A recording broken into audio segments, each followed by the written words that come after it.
guys, with Sergey Pavlich and Tom Aspinall stepping up, agreeing to fight for the UFC Interim Heavyweight Championship. And Alex Pereira taking on Yuri Prohaska, who's returning to throw down for the light heavyweight strap. UFC 295 is going to be amazing. It's coming Saturday from MSG, live on pay-per-view. And my partners at DraftKings are throwing down an incredible deal for all new customers who sign up using promo code Sonnen. New customers can bet just $5 on any of this weekend's fights and receive $200 in bonus bets instantly. You can even use your bonus bets on DraftKings same fight parlays for a shot at an even bigger payout. Combine multiple bets together for the same fight, including method of victory and number of rounds. Remember, DraftKings is the only place where you can bet same fight parlays. If sports betting is not yet available in your state, don't worry. You can still join in on all the fun with DraftKings Daily Fantasy. So click on the link below and download the DraftKings Sportsbook app right now.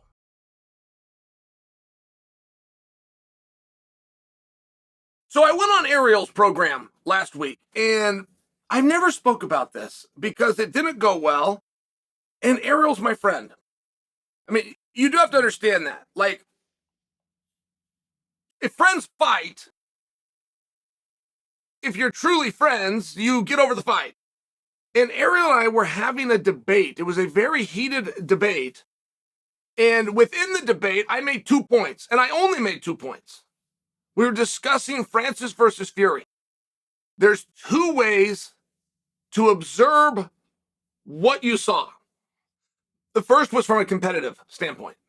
And from a competitive standpoint, this greatly exceeded all expectations. Then you have the financial standpoint. From a financial standpoint, it met expectations. It was designed to lose upwards of $100 million, and it did. Those were my only 2 points. I am factually correct on both. Okay. But we end up in this argument. And when we come out of the argument, it is for you to decide who won. And I will tell you, from my own supporters, my own Twitter supporters, it was 50-50. And I'll tell you one thing, I was screaming at Ariel. And I even told him, Ariel, I would strangle you. And when you start yelling in an argument, your words aren't what the victory or the defeat of the argument will be based on. It will be based on you losing control. Who lost control? Who cried? Who screamed? Who used profanity? Right? It's one of those things. But I'll share with you, and let's back up. I do opinions. I don't break news. I do opinions. And I will put nothing in front of entertainment. I won't put the enunciation of the person's name in front of entertainment. That's well known. That's who I am. That's what I do. I'm very consistent with it. Ariel is a journalist. And a journalist, you can just raise your hand and say you're a journalist, right? I'm a journalist. But he really is. He won the award 13 times. The award for 2023 will be given out in 1 month. I suspect he will win it for his 14th time. But he also went to college and got a degree in journalism. It's not just something he went into or a column he wanted to be in, so he raised his hand and put him there. I share that with you because when I work with Ariel, he is accurate. If he's not accurate, he will disclose that up front as a way of remaining accurate. He will talk about rumors. He will say, but he'll use that word. If he tells you something, this is what it is. He's reporting something. He's right. And on the very few instances where he's not right, he thought he was right. He vetted it. He had very good sources. I mean, but this is the Earl I know. So one of the things that threw me off, in the opening line, Ariel said it was reported that Francis made between $10 and $20 million. $10 million for the gig, but then with back-end money from pay-per-view sales, upwards of another 10. And I said, Ariel, that has not been reported. And then I challenged him. And Ariel has the ability within his show to do a Google search and then throw it up on the screen. He has that ability. So I challenged him to do it. And I even said to him, Ariel, if this was posted by somebody's Twitter account, some random person of the 2 billion people that have access to Twitter, if they posted it on Twitter, I will swallow my words. If this is on a chat room, on a thread, on the underground forum, like if this has been stated anywhere that the internet can find, I will concede defeat. Which isn't what most people would do. They will, oh, check the source. Oh, who's that? Oh, that's not reliable. Like, right, when they get the answers they don't want. My statement was very simple and very broad. That has not been reported. Go online right now and pull that up. And I was stunned when he said it, because it's just not how he does things. So he then comes and says, yes, it was reported. I said, prove it. Go find it. Show it. Show it to me right now. And he says, it was reported by me. I said it. So, oh, wow. Now we're really, now you've really proven my point. My entire point of it hasn't been reported is that you misspoke. And if you didn't misspeak, then you misled, which means you misreported. It's just not something he would do. And then he says that he reported it. And I was trying to explain to him what the pay-per-view did. And the pay-per-view is greatly misunderstood even by you, the viewer, now. For example, when Ariel was talking about this, it did 1 million views, whatever it would have to do to bring in another $10 million in back-end money, like whatever it would have to do. I'm sharing with him, Ariel, I live in this space. I've been talking about this fight for a period of time. I planned to watch the fight. I would have missed it had it not been for a random conversation I happened to be having with Kevin Iole. Kevin, we're going back and forth. He tells, hey, I got to go. Good talking, Chael. I got to go. Fight's about to start. Well, it was 11 a.m. where I was at. What do you mean the fight's about to start? He says, yeah, the pay-per-view goes live at 2 o'clock Eastern. And that's a very relevant fact.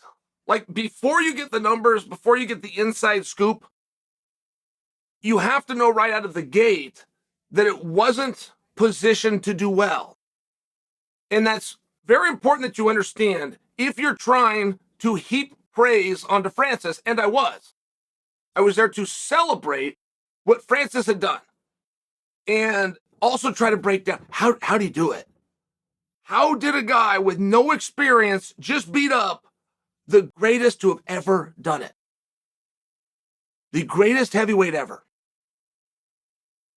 If Ali was here, he would tell you Fury's the greatest ever. It's a size issue. I mean, just purely on the size of the way that big man moves. Mike Tyson, George Foreman, these guys would concede and go, no, it's Tyson Fury. Klitschko himself, who lost to Tyson Fury, would tell you it's Tyson Fury.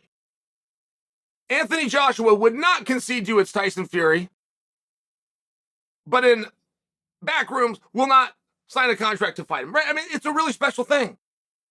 But a reasonable person would know that it didn't do well because there was no anticipation going into it. There was no expectation going into it that it was going to be anything but a squash match. Not to mention it came with the highest price tag I've ever paid for. I've never been asked to pay $80 for any pay-per-view. And then you have the off time, which is 11 in the morning where I'm at. Okay. So you just know, right? You just know. And it was very weird that he took this position. Very strange. And when he was taking it, he was doing it with an overlay of sticking this up Dana's ass.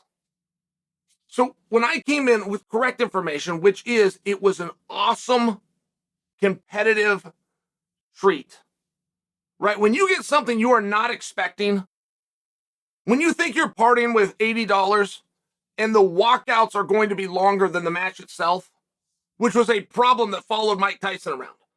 Mike Tyson was having a hard time selling pay-per-views because he was getting rid of everybody in the very first round. And it was to the point that Don King, in cooperation with DirecTV, came out and told the world, if this fight doesn't go beyond the first round, we will refund half of your money. They had to do that to bring people in. quite literally the walkouts and the introductions were meaningfully longer than the fight. And I share all of this with you because the idea that somehow this reflected poorly on Dana, that idea doesn't come from a stance of me looking to defend Dana. I'm speaking within reality. Dana White did not promote this fight. Dana White didn't even watch the fight. Somebody lost upwards of $100 million. That somebody was not Dana. Dana was able to look at it, see it for what it was, and pass because he's running a business. Now, all of those things are needed to then compliment Francis and what he overcame and all of the doubt and all of the scrutiny and insecurities. Whatever it was that Francis was feeling going into that, knowing that an entire community can't just be wrong in believing he's a lamb going into slaughter, but he still overcame and he still found a way. And it's a very meaningful part of Francis's entire story. And no matter where you stood as a fan or anti-Francis, you will now respect Francis. The end. So I didn't understand why the make-believe 10 million back-end money bonus because pay-per-views did so well. I just don't know where that came from. So it engages a fight going back and forth with us. And where things really got off course.